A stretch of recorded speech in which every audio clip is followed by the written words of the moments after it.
Welcome back to the Sports Arena. Your man Eric Wilson alongside the entire crew. And let me get them all back in here. I've got, of course, my man Ty Ray. Say what, say it again. Our girl Megan Price from 806 Sports, Florida Sun Review. And as he calls himself, the football professor, Mr. Alex Fleming, Sideline Sports Network, Mr. John Shear, and of course, Believe in the Pac-12, Mr. Michael Carrot-Snudo. All right, here we go. You might want to make sure that it is recorded. So y'all gonna have to call me on this one if it does not come to fruition. But I truly do believe that the Indianapolis Colts have the position to actually win this division for the simple fact that Carson Wentz and Frank Wright are reunited, and it feels so good for them. Not for me, but for them. Listen, Indianapolis's defense last season proved to be a lethal threat in the entire NFL. There was something we couldn't sleep on.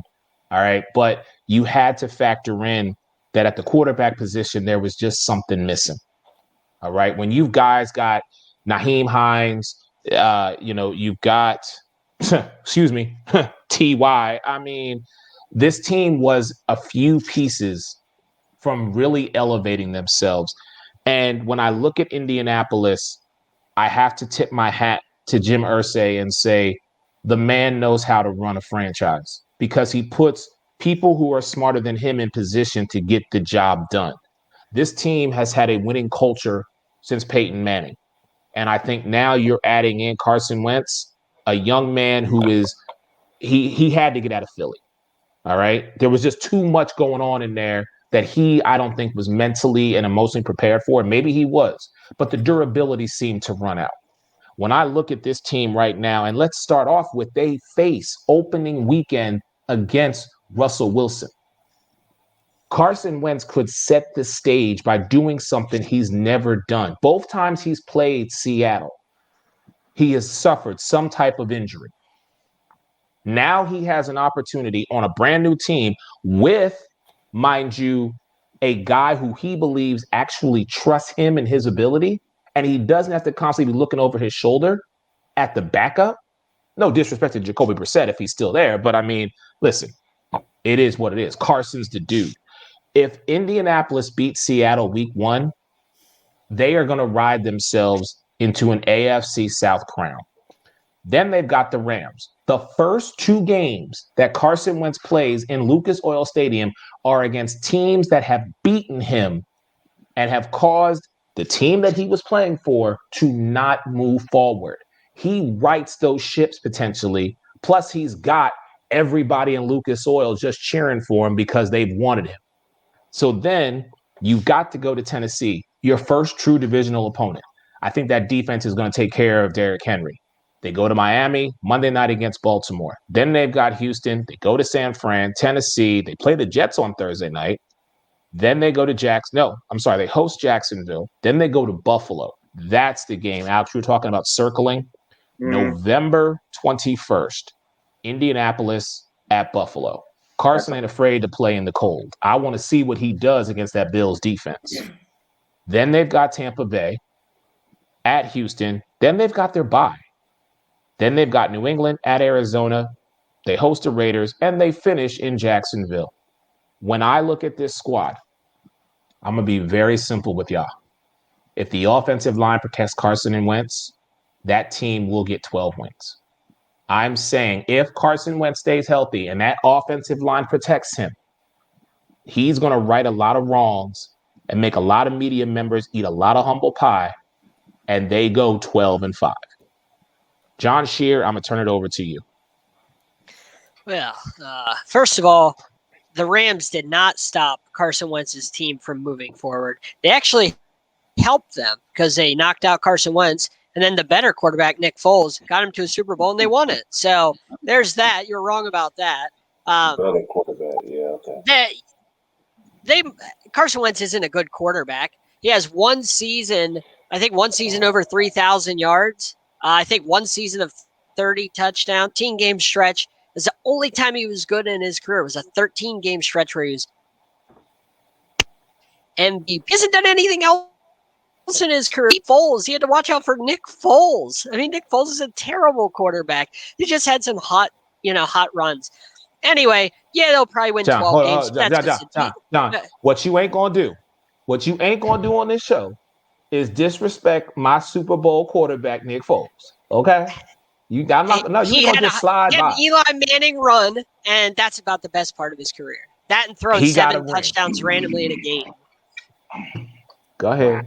That was the best part of his career. I mean, look where he's at in Chicago. Anyway, we're not going to dwell on, the backup quarterback, Nick Foles. Yeah, they were probably going to win 12 games. That's because the defense, the amazing coaching staff that they got, the offensive line, the running game. They got a great roster, an amazing roster, one of the best in the NFL. And so they're going to win despite Carson Wentz, not because Carson Wentz. Let's not get that wrong. Let's not give him the credit for the 12 wins. They're going to win despite him. He's a game manager. He's going to be there. Philip Rivers actually is a better option than Carson Wentz is there. Philip Rivers was actually really good last year for them.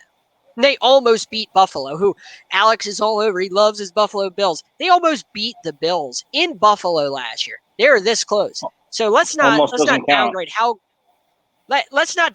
good of a season Philip Rivers and that team had. Carson Wentz is a step back at quarterback. They actually got better roster-wise. I mean, somehow this roster got better. I have no idea how, but they did. I mean, you're right. Jim Irsay and company just keep, doing great things. Aside from adding Carson Wentz, they've done everything perfect this offseason. Wentz is not a good quarterback. Look at his stats. One season over 3,000 yards. That's it. So let me ask you a question. Did he even have a receiver that went for over 600 yards last year? Who, the Colts? Who are you asking? I'm talking about the Eagles. Because you talking about he's so terrible. Did he have a receiver that went for over 600 yards last year? Yes. Did Travis Fulgham? Was it Fulgham went over 600 yards? Maybe. Mm-hmm. Yeah, Fulgham. Travis Fulgham 539 yards. Oh, okay, close. So I'm gonna ask you again. Did he have a receiver that go for over 600 yards? All right. So the answer is no. Safety blanket. Now we've seen good receivers go for over 1,000 yards with terrible quarterbacks, right?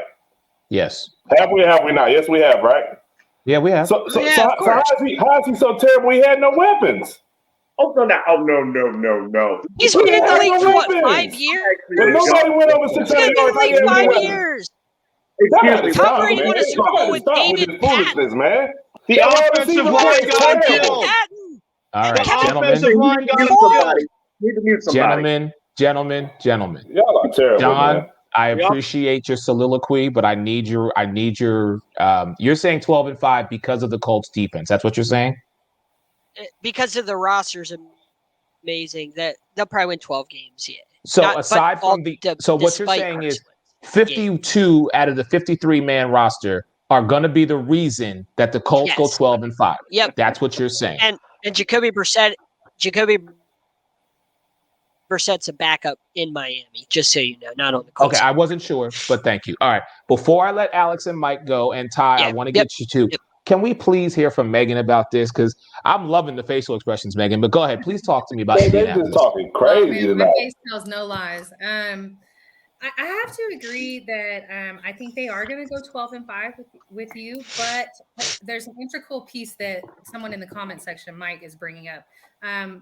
Because I don't think Carson Wentz is going to stay healthy. I think he's going to stay healthy majority of the season, but I don't think he's going to finish the season healthy. His backup is Sam Ehlinger from UT. Texas. And so I feel like that's an integral piece right there that you got to bring up. Now, he's not the most successful college quarterback out there, no. But he has played on a big stage, and I do think that he can be a solid backup.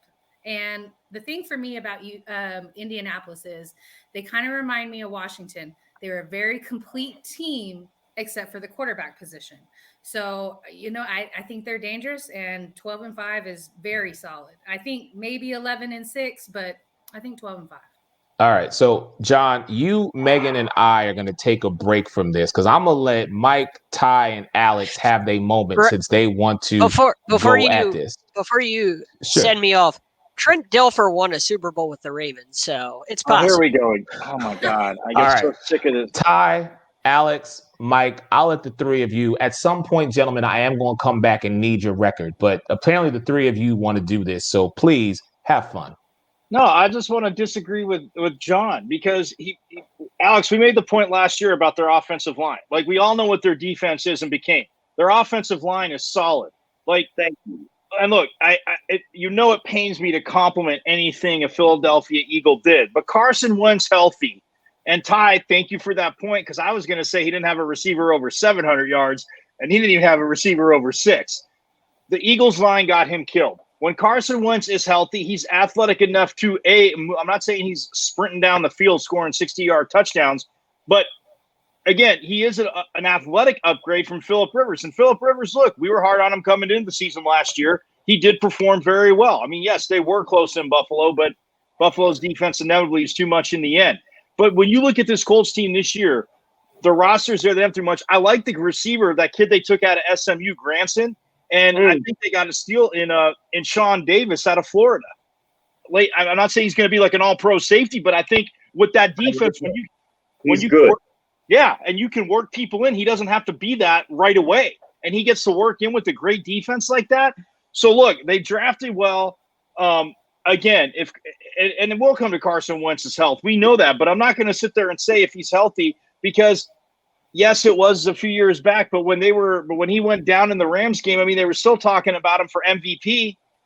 I mean, he was in the MVP conversation because of what he was doing. So, look, I like what they did. Yes, he is the wild card to me, but with Frank Reich, that offensive line, come on, I think the three of us can rotate playing quarterback, and we could take him to a 12-5 record. Hey, Mike, but this is my go ahead. Knowledge real quick, real talk. Offensive line, I'm not going to waste my time debating anybody on the show with. They have the best offensive line in football, bar none, period. And they added Eric Fisher. Gone. Let's not talk about that. Defense, they were scary last year. They got better on defense. Darius Leonard, for some odd reason, isn't in the MVP conversation, but he only did better his second year than his first year. Oh, and thank you for mentioning Sean Davis, that pit bull safety out of Florida, which they didn't need, but they got anyway. Oh, and by the way, Jonathan Taylor, great young man, met him at the 2020 Combine. He got plenty of tread in the tires to go with Jordan Wilkins and Nean Hines, so you don't have to worry about the running game. Michael Pittman, USC, T.Y. Hilton, you already know. Mo Alley Cox, plus they still got Doyle. Everything is fine, except for that bum at quarterback. The guy that plays hero ball in Philly, the guy that constantly get hurt, and the same guy who couldn't do anything with those weapons that Tyree was talking about last year, yet James and beat up on those new The question in Indianapolis is Carson Wentz, point blank, period. If he stays healthy, I see them going 13-4. If he's a bum, they still win the division at 11-6. So let me ask you a question. Now you all stats and all this, whatever, all that trash. Give me another quarterback that didn't have a receiver that didn't go over 600 yards and didn't have a running back that didn't go over 900 yards. I mean, that didn't have no. They had multiple wide receivers. I didn't say that. I didn't say that. Listen to me. Call trash. Okay. You're going off of emotion. I'm going off of facts. Listen to what I'm. No, that's not facts. Okay. Well, listen. If you ready to listen, or you gonna talk? I'm pulling a tie. Are you ready to listen, or are you going to talk? Which one are you going to do? You know, this isn't the 3-point conversion. You actually need facts in here. They didn't have a running back to go over 900 yards last year. So stop saying they had multiple running backs. Gentlemen, they didn't. Let me go ahead. I understand what you're saying, and I appreciate all the love for Philly, especially coming from my man Mike. Let me just say this: when we get to the NFC East, I'm gonna put all y'all to shame because you know that's my team. I'm gonna let y'all have your moment. Alex, you said if he's healthy, 13-4. If not, 11-6. So are you saying 12-5 as your prediction, or which way are you going, sir? If Carson Wentz can stay healthy, they're going to win despite of him. All he needs to do is be a game manager. We don't need to mention the defense. Are we going to have an argument about the offensive line? And he's got weapons all around him. And just like Megan pointed out, for those who don't watch Big 12 football, Sam Ehlinger is a baller. That man can run, and he's got an arm. They can win with or without. But I need your prediction, and then I'm going to go to Ty. What is your prediction? Healthy Carson Wentz, 13-4. Typical Carson Wentz, they still win the division at 11-6. So I'm just going to put you down for 12-5 because you can't give me either or. You got to give me one or the other. I will meet you in the middle. 13-4. Okay, 13-4 is what I got. Now, to answer Ty's point, and Ty, I thank you for supporting the Philadelphia Eagles right now. I do. I did too. I said that, Mike. But I think this is the point that Ty was trying to make. It was the simple fact that no one gave Alex, you said it on this show. The wide receivers for the Philadelphia Eagles are a bunch of midgets. You have said that, sir. So therefore, in some regards, you can't ask a quarterback who may not have the mental durability. He may not. You can't ask him to go out there and work with what he's got and expect him still to produce. The stats are the stats. Did not have a wide receiver go over 600 yards. Did not have a running back go over 900 yards. That's a fact. So therefore, that is only going to translate into this team needs to make changes and adjustments. Now, listen, this is my team, and I'm not going to sit here and run the rest of this show talking Philadelphia because we still got the rest of Indianapolis, and of course, we've got Tennessee to talk about. But what I will say to you is simply this. I will always defend my team, but you all also know me well enough to know I'll be the first one to go in on it. When I look at Philadelphia last year, here is what I will say. And then, Mike, I need your prediction. Ty, I need your prediction. And we're moving on from this because we've truly gone down the rabbit hole. And y'all wanted to go down it. I just had to cut it off because this is my team. Philadelphia, in this moment, this year, is going to rebuild. I fully see that. But with regards to last year, I had to take what was given to me. It's like spades. I had to play the hand I was dealt. It did not work out in my favor. I suffered a lot of sleepless nights. But Carson Wentz and Frank Wright in Indiana, whether you feel he is, as you like to call the Cleveland Browns, relevant or not, he is on a team that if he is upright, I feel like he is going to change a lot of people's opinion. Maybe not yours, but he is going to change a lot of people's opinions. We're going to move on from this. But before we go, Ty, what's your prediction? Mike, what's your prediction? Go ahead, Mike. Yeah, the offensive line keeps him upright. He's a little more athletic than Rivers. So I'm going with 12-5.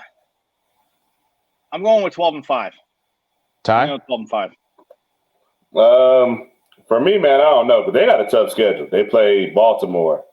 They play the NFC West, which is all four teams that everybody's predicting is going to win a record. They play Miami, who I think is going to be pretty good. They also have Tennessee in the division that's pretty good. They play them twice. They play Tampa. They play Buffalo. They play New England. I mean, they got a tough schedule.